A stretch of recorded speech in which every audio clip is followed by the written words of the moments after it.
нормально. Но, к сожалению, мы видим, что все-таки Европа, опять же, как и в 30-х годах, опять предпочитает заигрывать с диктаторскими режимами, да, и опять вон в Википедии вывешен замечательный список тех фирм западноевропейских, которые поставляли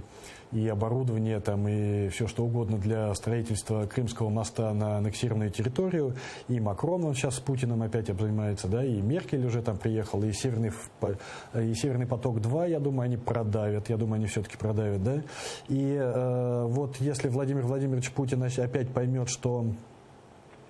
его ставка опять сыграла, да, его ставка, видимо, была на то, что побухтят лет пяток и опять утихнут, и опять там можно будет все залить деньгами, и, к сожалению, предпосылки к этому я, к сожалению, уже начинаю наблюдать, да, они видны,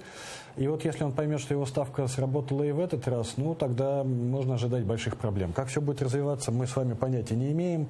но большая война в таком случае, я считаю, что вполне себе вероятна.